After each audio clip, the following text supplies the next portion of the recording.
সকাল ৭টা থেকে ১০টা পর্যন্ত যেভাবে সংসারের সমস্ত কাজ পরিপাটিভাবে একা গুছিয়ে করি। রাধে রাধে বন্ধুরা, কেমন আছো তোমরা সবাই? আশা করি ভীষণ ভালো আছো। আমরাও কিন্তু খুব ভালো আছি। আজকে হচ্ছে বৃহস্পতিবার, তোমাদের সাথে নিয়ে আজকের ব্লগটা শুরু করছি।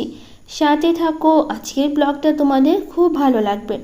সকাল সকাল উঠে ফ্রেশ হয়ে একদম বাসি কাপড়টা পাল্টে চলে এসেছি রান্নাঘরে। যেহেতু এখন অনেকটা বেলা হয়ে গেছে, 7টা বেজে গেছে। আজকে না বাবানের তো ছুটি থাকে বৃহস্পতিবার করে, তো বাবানের পাপাও ছুটি নিয়েছে। ও স্কুলেরই কাজ করবে, কিন্তু বাড়িতে বসে করবে। একটু স্কুলে বসে করা যাবে না, তো অসুবিধা হবে, তো সেই জন্য ছুটি নিয়ে বাড়িতেই করবে। তো সেই জন্য সারাদিন বাড়িতেই থাকবে। আর সেই জন্যেই আর কি দেরি করে ওঠা ঘুম থেকে, নইলে তো একটু সকাল সকালই ওঠা হয়, এত দেরি করে ওঠা হয় না। তো আজকে একটু দেরি করে উঠেছি, উঠে তারপরে এই যে একটু ফ্রেশ হতেও সময় লাগলো। আর তার মধ্যে তো সকালবেলা করে আমার প্রচণ্ড খিদে পেয়ে যায়, ঘুম থেকে উঠলেই খিদে পেয়ে যায়। তো সেই জন্য না ঘরের কোনো কাজ বলতে পারো করিনি, শুধু বাবানের বাবা ঝাড় দিচ্ছে ওইদিকে, ও ঘুম থেকে উঠে ঝাড় দিয়ে দিয়েছে, আর আমি চলে এসেছি ফ্রেশ হয়ে রান্নাঘরে। সকালবেলা আগে কিছু রান্না করব, খাবো, তারপরে হচ্ছে অন্য কাজ করব। তো এখন আমি কি করব বলো তো, প্রেসারে তো ডাল বসিয়েছি আর আলু কেটে নিয়েছি। আলু দিয়ে ডাল দিয়ে আজকে আমি রান্না করব। তো যাই হোক, এভাবে করা হয় না আমার। তো যাই হোক, আজকে কি মনে হলো, তো ভাবলাম এভাবে একটু করি। তো খেয়ে না সত্যি খুবই ভালো হয়েছিল। আসলে রাত্রেবেলা, কালকে রাত্রে সন্ধ্যার দিকে বিকেল টাইমে একটু আমি করেছিলাম, লুচি করেছিলাম আর বুদিয়া করেছিলাম আর সিমাই করেছিলাম। হঠাৎ না আমার সিমাই আর বুদিয়া খেতে মন চাইলো। এমনিতে আমি মিষ্টি জিনিস এখন খেতে পারি না, আমার সহ্য হয় না মিষ্টি জিনিস, প্রতি ইচ্ছে করে না। তো কালকে হঠাৎ কি মনে হলো যে আমার একটু সিমাই আর বুদিয়া খেতে মন চাইলো। তো পাপাকে বলেছিলাম, এনে দিয়েছে। তো কালকে ওইটা কালকের ঘটনা, তো রান্না করেছিলাম। তো খাওয়ার পর না আর ভালো লাগেনি। তারপর এখন করেছি, নষ্ট হবে না খেলেও। তো বাবান তো ভীষণ পছন্দ করে মিষ্টি জিনিস, আর বাবানের বাবাও না মিষ্টি জিনিস খেতে পছন্দ করে না শুরু থেকে। ওর জন্য সবসময় আমাকে হালকা মিষ্টি করে, মিষ্টি জিনিস কিছু বানালে একদম হালকা আমি চিনি দিই, খুবই কম। কড়া মিষ্টি তো আমরা খেতেই পারি না, খাই না, একদম হালকা চিনি দিয়ে আমি করি, অল্প চিনি দিয়ে। তো করেছি, তারপরে বাবানের বাবা খুব একটা পছন্দ করেনি, খেয়েছে, ওর মিষ্টি জিনিস খেতে পারে না, তো ওর অতটা ভালো লাগেনি। আর সিমাইতে আমি কম মিষ্টি দিয়েছি, কিন্তু বুদিয়াতে তো আর কম মিষ্টি দেওয়া যাবে না, যেহেতু ওটার পরিমাণটা দিতেই হবে ঠিক মতো চিনিটা, সেই কারণে। তো সেই জন্য বাবানের বাবা বললো কি, আমাকে সকালবেলা যদি ঝাল ঝাল কিছু করে দাও, তাহলে আমি লুচি খাবো, কারণ লুচি না থেকে গেছে, অনেক কটাই থেকে গেছে। তো বাবানের বাবা বললো ঝাল ঝাল করে না দিলে ও লুচি খাবে না। এমনিতেই সকালবেলা লুচি খেতে চাইছিল না, তেলের জিনিস, বলছে বাসি লুচি খাবো না, খাবো না, তেলের জিনিস খাবো না, এরকম বলছে। তো বললো, আমি তবু জোর করলাম, তো বললো আমাকে যদি ঝাল ঝাল কিছু করে দিতে পারো তাহলে খাবো, নইলে খাবো না। তো ভাবলাম কি করব, তাহলে প্রথমে ভেবেছিলাম যে আলুর তরকারি করব, তো ভাবলাম আলুর তরকারি না করে ডাল করে নিই, ওর মধ্যে আলু দিয়ে দিই, এমনিতেই আজকে নিরামিষ আছে, আর তার মধ্যে একটু বেশি করে করি, সকালেও খাওয়া হবে, পরেও হচ্ছে আমাদের দুপুরে ভাতের সাথেও খাওয়া যাবে, নইলে তাহলে হয়ে যাবে, একবারেই সব কাজ হয়ে যাবে। তো সেটা ভেবেই ওভাবে রান্না করলাম, সত্যি এত ভালো হয়েছিল, ওরকম করে করেছি।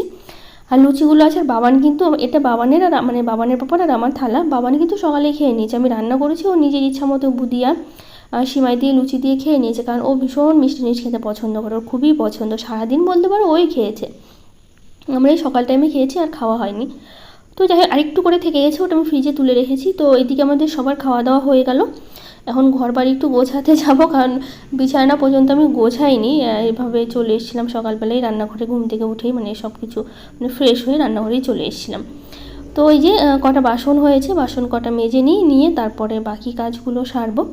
ঘরবাড়ি গোছানো কিছুই হয়নি, আজকে আবার বৃহস্পতিবার পুজো দেবে, বাবানের পাপাই দেবে, তো ঘরবাড়িগুলো মুছতে হবে, সব কিছু রেডি করে দেবো, পরে হচ্ছে ওই কাজগুলো সব সেরে নেবে।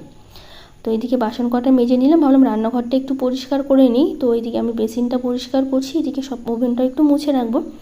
রান্না করতে করতে না একটু ঝোল পড়ে গেছে ডালে, তো ভাবলাম মুছে রাখি, এখন আর রান্না করব না, তো পরে করব। আর আজকে আবার কী হয়েছিল বলো তো, সকালবেলা উঠে না আমি আর বসিনি, একটার পর যেটুকু কাজ ছিল, একটার পর একটা আমি করেই গেছি, করে যাওয়ার পর না পরে না শরীরটা খুব খারাপ লাগছিলো, মাথা ব্যথা করছিলো, চোখগুলো এত জ্বালা করছিল, আর শরীরটা এত দুর্বল হয়ে গিয়েছিলো। পরে না আমি আর কোনো রান্নাবাড়ি কিচ্ছু করিনি, দুপুরবেলার বলতে পারি, এটা তো সকালে খাওয়া দাওয়া হয়েছে, দুপুরের রান্নাটা বাবানের বাবাই করেছিল আজকে, করেছিল। ও এমনি রান্না করতে পারে না, পারে না, আর ওর রান্নার প্রতি খুবই বলতে পারে একটা অ্যালার্জির মতো, ওর পছন্দই করে না রান্না করা, আর সেরকমভাবে রান্নাও করতেও পারে না। তো যতটুকু করে ওই সিদ্ধ কিছু একটা ভাজতে বলবো, ভেজে দেবে, ব্যাস, এছাড়া আর কিছু করতে পারে না।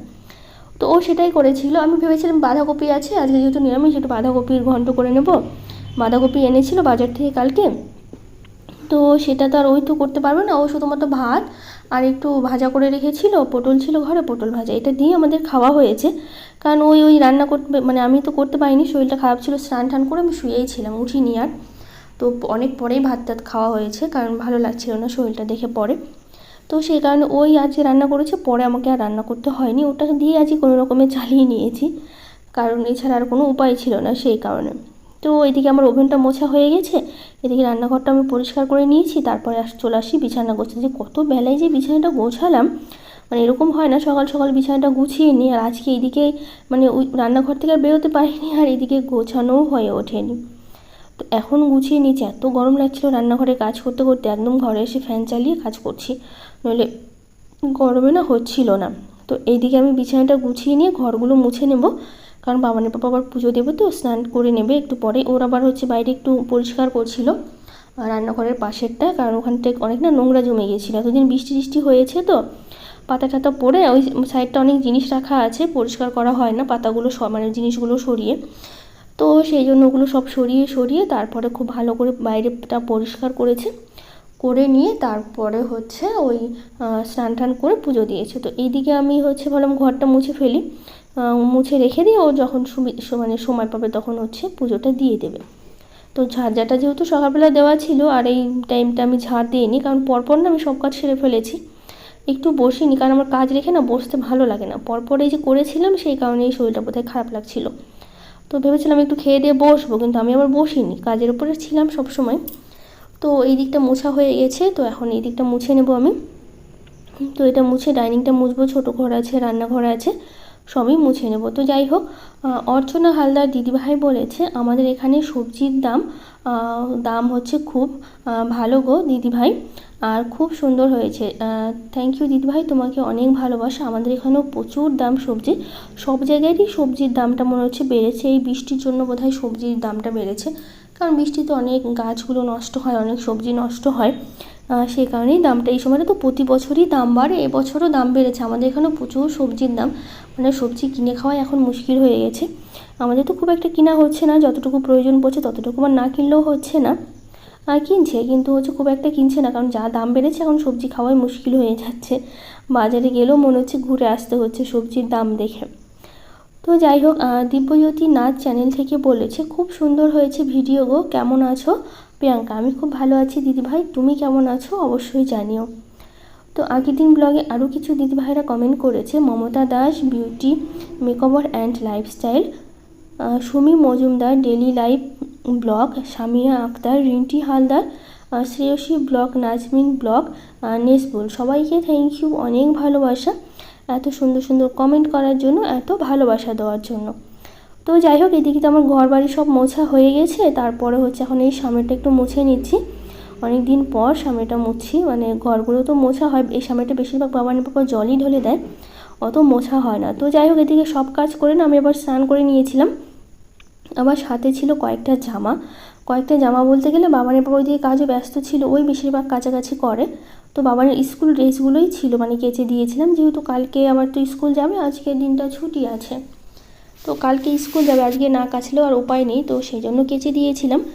আর হচ্ছে একটু মেঘলা মেঘলা ছিল, কিন্তু রৌদ্র উঠেছিল, কারণ হচ্ছে কালকে না আমাদের এখানে প্রচুর বৃষ্টি হয়েছে, কালকে ওই বিকেল টাইমটা না, মানে বিকেলবেলায় প্রচুর বৃষ্টি হয়েছে, বেশ অনেকক্ষণ ধরে বৃষ্টি হয়েছে কালকে, তো সেই কারণে রাস্তা টাস্তাও ভেজা আছে, আর তার মধ্যে হচ্ছে আজকেও একটু সকালবেলা মেঘলা মেঘলা করছে, মনে হচ্ছিলো যেন বৃষ্টি হবে, কিন্তু না বৃষ্টি হয়নি, কিন্তু মেঘলা মেঘলা করছিল, তো অবশ্যই জামা কাপড়গুলো শুকিয়ে গিয়েছিলো, মানে সকাল সকালই তো কেচে দিয়েছি, আর তার মধ্যে নিচে একটু হাওয়াও ছিল, দেখতেই পাচ্ছ বেশ সুন্দর হাওয়াও উঠেছে।